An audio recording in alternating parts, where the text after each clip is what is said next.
Good morning. आज हम part 2 कलाकार का कमाल पढ़ेंगे। इस पार्ट में एक बहुरूपिये के बारे में बताया गया है। बहुरूपिया यानी वो तरह तरह के वेश धारण करके या अलग अलग तरह की वेशभूषा पहनकर गांव में लोगों का मनोरंजन करता था। कभी वो धोबी बनता, कभी वो डाकिया बनता। एक दिन उसको साधु बनने की उसने सोची। साधु बनकर वो एक गांव के एक किनारे पे कहीं वो बैठ गया अपनी झोपड़ी बनाकर, और गांव वाले उसे बहुत अच्छा समझकर वहां पर भीड़ लगने लग गई और उसको महात्मा के उपदेशों को सुनने लगे। और उस उपदेशों का उन गांव वालों पर जादू सा छा गया। एक दिन क्या हुआ, उस गांव में सेठ, बहुत बड़ा सेठ रहता था। उस सेठ की पत्नी बहुत बीमार हो चुकी थी। तो उसने, गांव वालों ने कहा कि सेठ जी, आप अपनी सेठानी को उस साधु के पास लेके जाओ, जो वो उसका इलाज कर देगा और वो जल्दी से ठीक हो जाएगी। पहले तो सेठ ने मना कर दिया, लेकिन सब लोगों ने जब उसको कहा, तब वह सेठ अपनी सेठानी को लेकर उस साधु के पास गया। उस साधु ने कुछ नहीं बोला, बस उसे बेहोश पड़ी सेठानी को देखा और भगवान को कहा कि ये सेठानी 4 दिन में ठीक हो जाए। और उसने धुनी से कुछ चुटकी भर राख लेकर उसके ऊपर डाल दी और वह धीरे धीरे सेठानी ठीक हो गई। फिर वह सेठ भी उस बहुरूपियों को, मतलब उस साधु को मानने लगा। फिर एक दिन उसने सोचा, मैं कितने दिन तक ऐसे लोगों को ऐसे बेवकूफ बनाऊंगा। तो उसके मन में विचार चेंज हुआ और एक दिन वो सेठ अपनी सब जायदाद वगैरह लेके उस साधु के पास गया। तो उसने मना कर दिया कि नहीं, मैं नहीं ले सकता। फिर दूसरे दिन अपना असली रूप उसको सेठ को बताया कि नहीं, मैं असली में मैं कोई साधु वाधु नहीं हूँ, मैं एक बहुरूपिया हूँ। कभी मैं अलग अलग रूप बना, इस बार मैंने साधु का रूप बनाकर आपको धोखा दे दिया। फिर वो सेठ कुछ नहीं बोलता है और उसको सच बोलने के कारण उसको धन दौलत देता है और उसका शुक्रिया अदा करता है। यही इस चैप्टर में है आपके, और अपन पढ़ेंगे उसको। ओके, पार्ट 2 कलाकार का कमाल। बहुरूपिया अर्थात छंदम वेश धारण करने वाला। अंडरलाइन करो। हम सब ने इन्हें देखा ही होगा। बहुरूपिया से हम सब परिचित हैं। इनका पेशा अब समाप्त होता जा रहा है, लेकिन किसी समय रईसों और अमीरों का मनोरंजन करने वाले बहुरूपिया प्रत्येक नगर में पाए जाते थे। ये कभी धोबी, कभी डाकिया आदि का रूप बनाकर आते थे। धोखा खा जाने वाले रईस इन्हें इनाम दे देते थे। हूबहू उसी तरह व्यवहार करके प्राय ये भ्रम में डाल देते थे, और यही इनकी सफलता भी थी।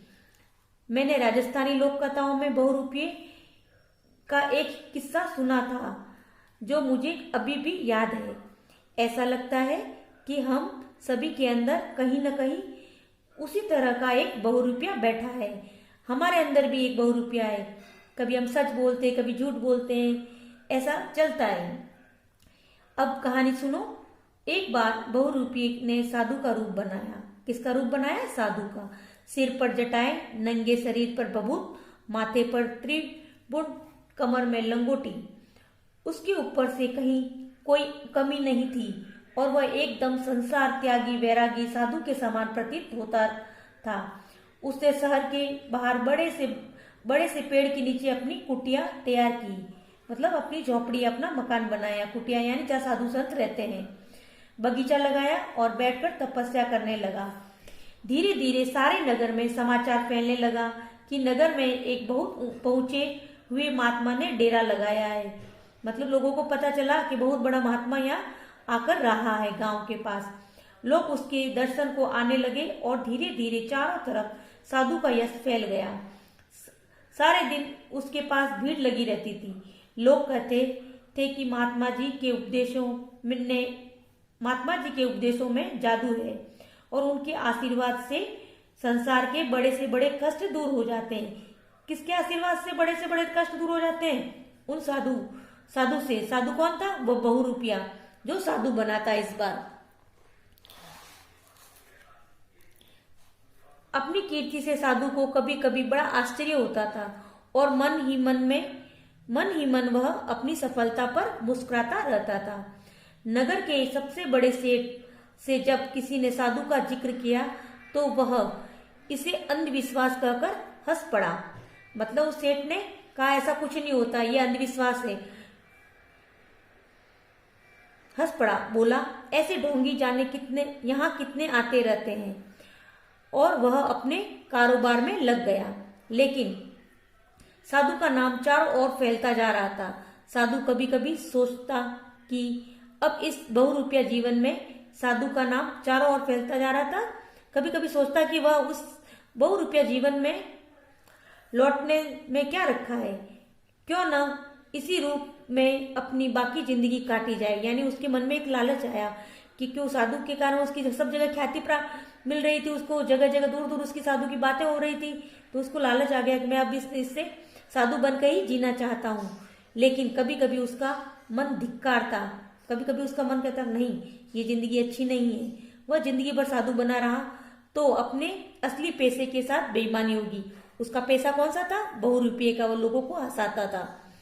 इसी सोच विचार में उसके दिन बीतने लगे। एक बार सेठ की पत्नी बहुत बीमार हो गई। दुनिया भर का इलाज करवाने पर भी सेठानी की तबीयत ठीक नहीं हुई। उसे लगता था कि वह अब नहीं बचेगी। किसे लगता था? सेठ को। मित्रों और शुभ चिंतकों ने सलाह दी कि एक बार उस साधु महाराज को दिखा देने में क्या हानि है। हार कर सेठ तैयार हो गया।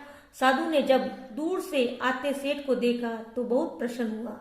नगर का सबसे बड़ा करोड़पति उसके यहाँ आ रहा था। आगे आगे सेठ और उसकी पीछे डोली में बीमार सेठानी थी। उसने जाकर साधु के चरण पकड़ लिए और बोला, महाराज जैसे भी हो सेठानी को जीवन दान दीजिए। यह मेरे घर की लक्ष्मी है। कौन है घर की लक्ष्मी? सेठानी। इसी के कारण यह करोड़ों की संपत्ति मिली है। यानी पत्नी के कारण वह करोड़पति हुआ है। जिस दिन से इसने मेरे घर में पांव रखा, मैंने जिस काम में हाथ डाला उसमें लाभ ही लाभ हुआ। अगर इससे कुछ हो गया तो मैं कहीं का नहीं रहूंगा, यानी मैं गरीब हो जाऊंगा। हो सके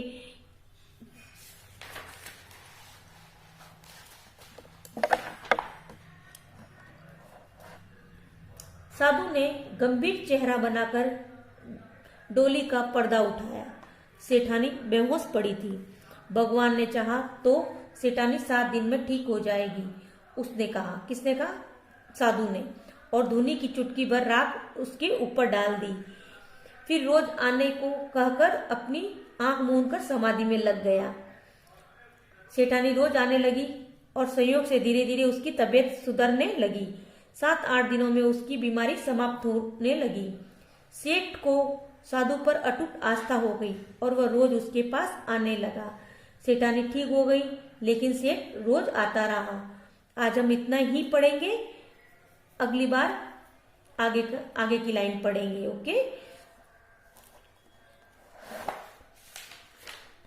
अब आप एक खाली जगह भरोगे। ये मैंने भर दिए।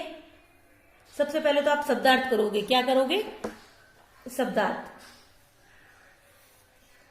करने। पाठ का नाम, पाठ 2 कलाकार का कमाल। शब्दार्थ करने के बाद में आप करोगे रिक्त स्थान भरिए, अर्थात छंदम वेश धारण करने वाला बहुरूपिया। फिर सेकंड है, एक बार एक बहुरूपिये ने साधु का रूप बनाया। दूसरी खाली जगह। तीसरी खाली जगह है, एक बार सेठ की खाली जगह बहुत बीमार हो गई। कौन? पत्नी। फोर्थ खाली जगह का सबसे बड़ा करोड़पति उसके यहाँ आ रहा था। कौन? नगर का। नगर लिखना है। फिफ्थ है, खाली जगह की समझ में सचमुच नहीं आ रहा था कि कैसा बहुरूपिया है जो करोड़ की संपत्ति का त्याग करके 2-4 असरफियों के इनाम पर इतना प्रसन्न और संतुष्ट है। सेठ भरोगे इसमें। क्या भरोगे? सेठ। ओनली आपको खाली जगह करनी है और भाषा और व्याकरण में आपको ख प्रश्न करना है। ये अपने मन से करना है। व्यवहार निम्नलिखित शब्दों का अपने वाक्य में प्रयोग कीजिए। अपना आप एक लाइन लिखनी है, व्यवहार, उसका उसका व्यवहार अच्छा है। सेठ रईस, सेठ बहुत रईस था। बैरागी साधु, बैरागी जीवन जीते हैं। यश